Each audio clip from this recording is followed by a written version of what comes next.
এই জন্য আল্লাহ রাব্বুল আলামিন বলেন যে তোমরা দুনিয়ার জন্য বিদ্রোহ করো না, দুনিয়ার জন্য লড়াই করো না, দুনিয়াকে কামাই করার জন্য বেশি চেষ্টা করো না।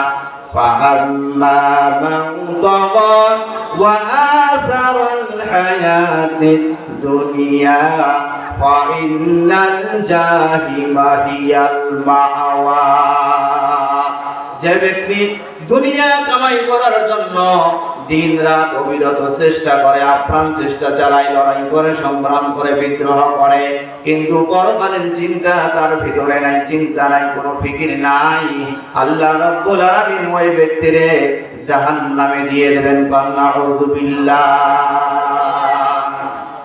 এরপর কোন ব্যক্তি যদি ওয়া আম্মা মান খাফা মাকামা রাব্বিহি ওয়া নাহান নাফসা আনিল হাওয়া ফাইন্নাল জান্নাতা হিয়াল মাওয়া। জোরে বলুন আল্লাহু আকবার। কোন ব্যক্তি যদি আল্লাহকে ভয় করার জন্য আল্লাহর সামনে একদিন দাঁড়াইতে হবে, তার জন্য আল্লাহকে ভয় করার জন্য দুনিয়ার সমস্ত পাপকে বিসর্জন দেয় এবং দেওয়ার পর আল্লাহ পাকের প্রিয় হয়ে যায়, আমার আল্লাহ রাব্বুল আলামিন তাকে জান্নাতুল মাওয়া নামক জান্নাত দান করবেন। বলেন সুবহানাল্লাহ। আল্লাহ রাব্বুল আলামিন এই জান্নাতটা তিনি নিজ হাতে বানাইছেন। কোন সুবহানাল্লাহ। এই জান্নাতের দরজা এত উঁচু দরজা যে ওই উঁচু দরজা থেকে অন্য অন্য জান্নাতের মানুষগুলোকে দেখা যায় তারকার মতো। কিসের মতো? তারকার মতো। সম্মানিত ভাইয়েরা আমার, এই দুনিয়া কারোর জন্য থাকার জায়গা নাই। যখন কোন মানুষ পৃথিবী থেকে চলে যাবে তখন ওই মানুষটার সামনে বসে কালেমা তালকিন করতে হয়। কি তালকিন? কালেমা তালকিন করতে হয়।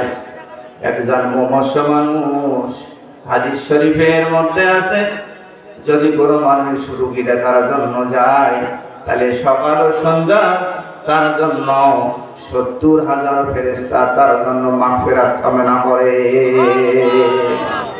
সম্মানিত ভাইয়েরা আমার, এই চিন্তা অন্তরের মধ্যে আনা যাবে না, কেননা আমাদের কয়েকদিন এই পৃথিবী থেকে কবরে চলে যেতে হবে।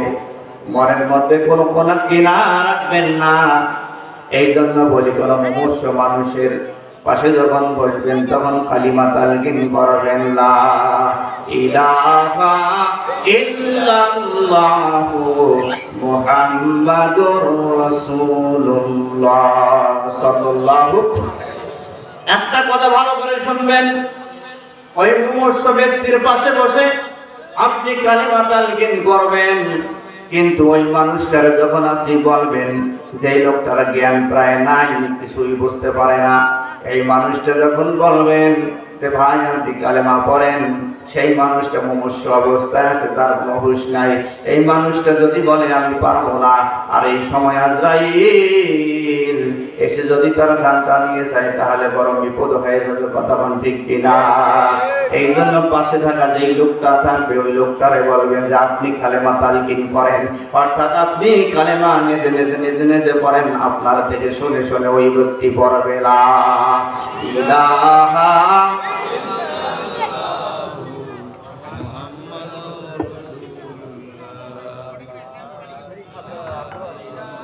ওঠেন কে ভাই, ওঠেন কেন? লা ইলাহা ইল্লাল্লাহু মুহাম্মাদুর রাসূলুল্লাহ সাল্লাল্লাহু। তাহলে মুমূর্ষ ব্যক্তির পাশে পাশে কালেমা তালকিন করবেন। আল্লাহর নবী বলেছেন, মান কানা আখিরা কালামিহি লা ইলাহা ইল্লাল্লাহু দাখালাল জান্নাহ। যে ব্যক্তির জবান থেকে মৃত্যুর সময় কালেমা বের হয়ে যাবে, ওই ব্যক্তির মৃত্যু ঈমানের শহীদ হয়ে যাবে।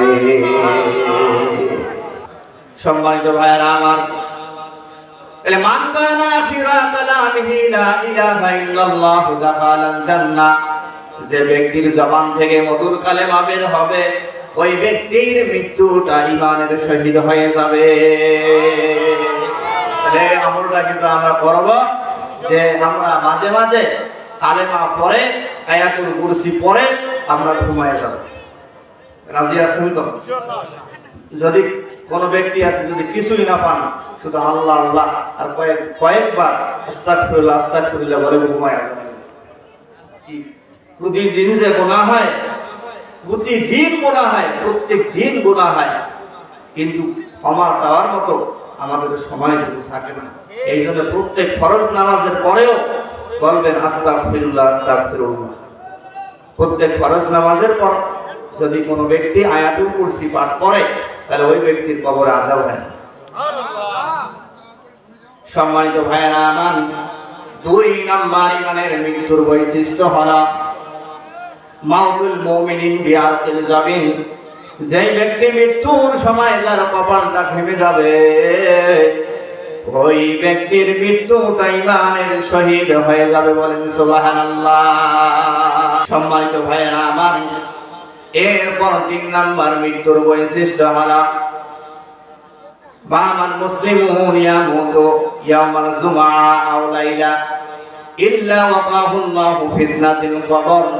যে ব্যক্তির মৃত্যুটা জুমার দিন, শুক্রবারের দিন রাতে অথবা দিনে হবে, ওই ব্যক্তি কবরের সকল ফিতনা থেকে মুক্তি পাবে এবং ওই ব্যক্তির মৃত্যুটা ইমানের শহীদ হয়ে যাবে। বলেন সুবহানাল্লাহ। সম্মানিত ভাইয়েরা আমার, এরপর আর একটা মৃত্যুর বৈশিষ্ট্য হলো, ইমানের মৃত্যুর বৈশিষ্ট্য হলো যারা আল্লাহ রাব্বুল আলামিনের পথে জীবন দিয়ে দেয় তারা হলো শহীদ। আল্লাহ রাব্বুল আলামিন বলেছেন, যারা আল্লাহর পথে নিহত হয়, যারা আল্লাহর পথে জীবন দেয় তাদেরকে তোমরা মৃত্যু বলো না, বরং তারা জীবিত। আমি তাদেরকে মৃত মনে করি না, তারা হলো শহীদ। বলেন সুবহানাল্লাহ।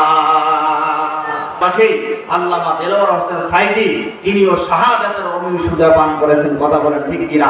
এই জন্য আমরা বলি যে শহীদ আল্লামা দেলোয়ার হোসেন সাইদি অর্ধ পৃথিবীতে 50টা বছর কোরআনের তাফসীর করেছেন এবং বাংলাদেশের টেকনাফ থেকে তেতুলিয়া, রূপসা থেকে পাথরিয়া কোরআনের রাজ কায়েমের জন্য তিনি আন্দোলন করেছেন। কথা বলতে হবে ঠিক কিনা? তিনি কখনো বাতিলের কাছে কোনো মাথা নত করে নাই। তাকে প্রস্তাব করা হয়েছিল, আপনি যদি রাষ্ট্রপতির কাছে ক্ষমা চান, তা আপনার অপরাধ যদি আপনি স্বীকার করেন তাহলে আপনাকে মুক্ত করে দেওয়া হবে। তিনি বলেছিলেন যে আমার যদি মৃত্যু হয়ে যায়, ফাঁসির রশিতে যদি ঝুলতে হয়, জীবন দেব, রক্ত দেব, তবু বাতিলের কাছে মাথা নত করবো না। সম্মানিত ভাইয়েরা আমার, তিনি হাসতে হাসতে ফাঁসির মঞ্চে অনেক ওলামায়ে কেরাম উঠেছেন, তিনি শহীদ করে দেওয়া হয়েছে। অনেক আলেম ফাঁসির মঞ্চে হাসতে হাসতে উঠেছেন, জীবন দিয়েছেন। ফাঁসির রশিতে, জ্বলন্ত রশিতে রক্ত পর্যন্ত লেগেছিল, প্রভু জালেমের কাছে মাথা নত করে নাই। কথা বলতে হবে ঠিক কিনা ভাইয়েরা আমার? এই জন্য যদি আরো আপনারা ডাক আসে কোরআনের জন্য, ইসলামের জন্য, তাহলে আল্লাহর জমিনে আল্লাহর আইন বাস্তবায়নের রূপান্তরিত করবার জন্য আরো একবার যদি ডাক আসে, আমার নবীকে যারা অপমান করবে, নবীর অপমান রক্ষা করার জন্য যদি আরো একবার বিপ্লবের ডাক আসে, কারা কারা আল কোরআনের সম্মান রক্ষা করার জন্য রাজপথে ঝাঁপিয়ে পড়বেন, আমার আল্লাহকে 2 হাত করে দেখাও। লিল্লাহি তাকবীর, লিল্লাহি তাকবীর। আল কোরআনের আলো, সংসদে আলো, লিল্লাহি তাকবীর।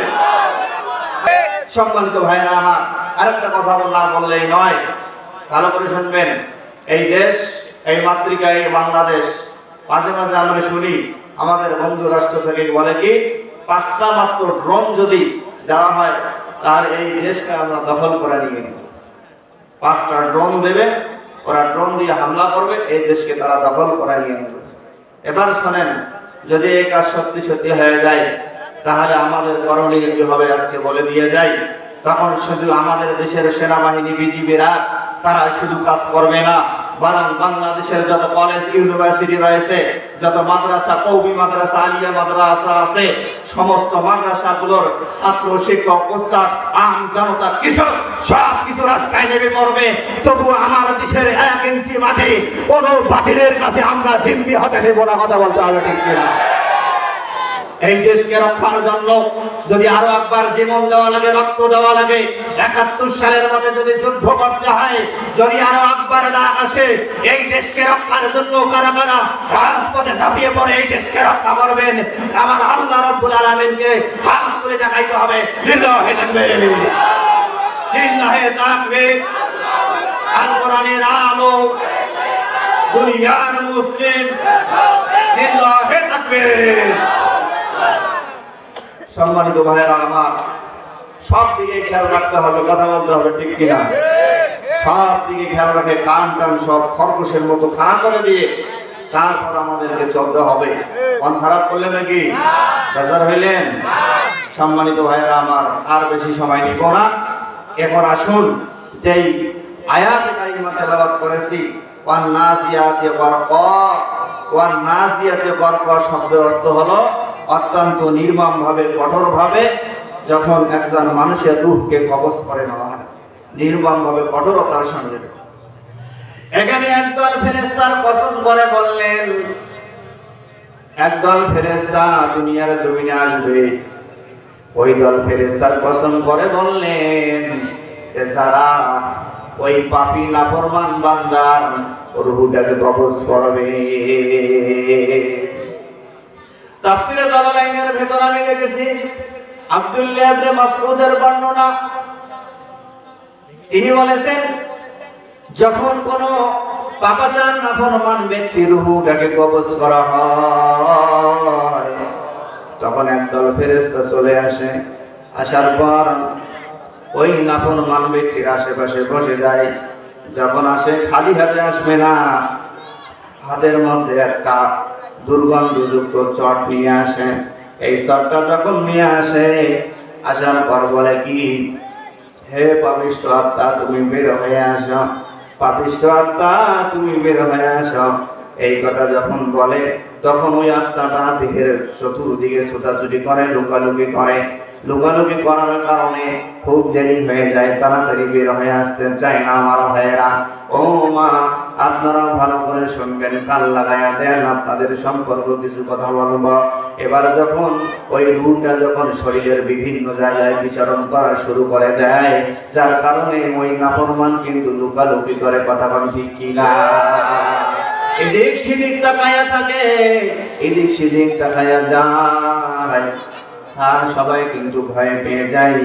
অর্থাৎ যখন তার রূহটা শরীর থেকে বের হয়ে যাবে, এই কিরকম কষ্ট হয়ে যায়। একটা জীবন্ত বকরির স্থান যেমন টেনে হেঁচড়ে নামানো হয়, অথবা একটা লোহার শিক যখন তার শরীরের মধ্যে ঢুকাই দেওয়া হয়, ঢুকাই দেওয়ার পর আবার যখন ওই শিকটা বের করা হয়, যেমন কষ্ট হবে, তার থেকে কোটি কোটি কোটি গুণ নাফরমান ব্যক্তি রূহ কবজ করার সময় কষ্ট হয়। নাউযু বিল্লাহ। এরপর আল্লাহর ফেরেশতাগুলো বলে, হে পাপিষ্ঠ আত্মা, আর দেরি করো না, তাড়াতাড়ি বের হয়ে যাও। এবার যখন চট দুর্গন্ধযুক্ত চটটা নিয়ে আসার কারণে ফেরেশতারাও কিন্তু নাকের মধ্যে কাপড় দেয়। এবার ওই দুর্গন্ধযুক্ত চটটার মধ্যে যখন কাফের বা নাফরমানের রূহটা যখন চলে আসে, আসার পর এইভাবে পেঁচাইয়া আর দেরি করে না, না করার পর ঊর্ধ্বগমন শুরু করে দেয়, আসমানের দিকে চলে যায়। আসমানের দিকে যখন চলে যায়, প্রতিমধ্যে অসংখ্য ফেরেশতাদের সঙ্গে সাক্ষাৎ হয়। ওই ফেরেশতাগুলো তারা কিন্তু বলে, এটা কার রূহ কবজ তোমরা করে নিয়ে আসলে? তখন ওই মালাকুল মউত সহ অসংখ্য ফেরেশতা বলে, অমুক গ্রামের অমুকের ছেলে, অমুক গ্রামের অমুকের মেয়ে, অমুকের স্ত্রী, এই কথা বলে তারা আবার আসমানের দিকে চলে যায়। যাইতে যাইতে যাইতে এইভাবে যখন প্রথম, দ্বিতীয়, তৃতীয় আসমান, পঞ্চম, ষষ্ঠ, সপ্তম আসমানের কাছে চলে যায়, আমার আল্লাহ রাব্বুল আলামিনের ফেরেশতাদেরকে বলে কি, তোমরা দরজা খোলা। কিন্তু দরজা যখন খোলে না, আল্লাহ রাব্বুল আলামিনের হুকুমের অপেক্ষায় থেকে আল্লাহ রাব্বুল আলামিন পারমিশন দিয়ে দেয়, এর আসমানে কোনো জায়গা নাই, ইন্ডিয়াতে থাকার মতো কোনো জায়গা নাই, বরং এর রূহের সিজিনের মধ্যে এর রূহটার নামটা লেখাইয়া দাও। তখন ওই ফেরেশতাগুলো ওই আসমান থেকে আবার ফিরে এসে সিজ্জিন নামক একটা জায়গা আছে, এই জায়গার মধ্যে পাপীদের আত্মা থাকবে, আর যারা মুমিন ঈমানদার হবে তাদের রূহটা থাকবে ইল্লিন নামক জায়গায়। এই হলো ইল্লিন আর সিজ্জিনের দুইটা হলো পার্থক্য। এইবার কি করবে, সিজ্জিনের মধ্যে নামটা লেখাই দেবে আর বলবে, এরে স্বাভাবিকভাবে প্রশ্ন করার জন্য ওই ব্যক্তির রূহটা তার দেহের মধ্যে সেট করে দেওয়া হয়। আমার বন্ধুরে, এবার যখন রূহটা তার দেহের মধ্যে সেট করে দেওয়া হয়, দেওয়ার পর তাকে, সম্মানিত ভাইয়েরা আমার ভালো করে শুনবেন, আল্লাহর নবী বলেছেন আকসিরু যিকরা হাযিহিল লাজ্জাতিল মাউত, তোমরা অধিক পরিমাণে মৃত্যুকে স্মরণ করবা। যে ব্যক্তি অধিক পরিমাণে মৃত্যুকে স্মরণ করবে, আল্লাহ রাব্বুল আলামিন ওই ব্যক্তির দুনিয়ার স্বাদটাকে ভোলাইয়া দেয়। এই জন্য বলি, মাঝে মাঝে কবরস্থানে যাও, কবরস্থানে যাইয়া একটু কবরের দিকে তাকাও, তাকাইয়া তাকাইয়া একটু চিন্তা করো, একটুখানি চিন্তা করো রে মন। এই মানুষগুলো এই এলাকা দিয়ে হাঁটত, এই এলাকা দিয়ে যাইতো, এই বাজারে বাজার করতো, কত না রং বেরঙের সেন্ট শরীরে মাখতো। আজকে এই মানুষটা নাই, আজ কত বছর হয়ে গেছে এই কবরের মধ্যে ঘুমাইয়া ঘুমাইয়া সেরে একটা মশা মাসি তারাইবার ক্ষমতা তার নাই। এই জন্য বলে মুসলমান, মাঝে মাঝে কোন মানুষ যখন মারা যাবে তারা জানা যায় যাবেন, একজন মুসলমানের জন্য অপর মুসলমানের হক হলো 6টা। এই 6টি হকের মধ্যে একটি হক হলো যখন কোন মানুষ মারা যাবে ওই মানুষের জানাজায় অংশগ্রহণ করবেন, সুযোগ হলে দেখবেন অংশগ্রহণ করবেন, আপনার অনুভূতিটা কেমন হয়ে যায়। দেখবেন একটা মানুষের সঙ্গে আপনি 30 বছর 20 বছর চলাফেরা করেছেন, লোকটা যখন মারা যায়, মারা যাওয়ার পর ওই লোকটাকে যদি বলা হয় যে আপনি এই লোকটার একটু গোসল দেওয়ার দায়িত্ব নিয়ে নেন, আর যদি বলা হয় কাফন আনার দায়িত্বটা নিয়ে নেন, যদি বলা হয় এই মানুষটাকে একটা মাঠ দিয়ে দেন, কবর করা লাগবে, তাহলে আপনার অনুভূতিটা কেমন হয়ে যায়? ভয়ে আপনার নিজের শরীরটা অস্থির হয়ে যাবে। কথা কোন ঠিক কিনা?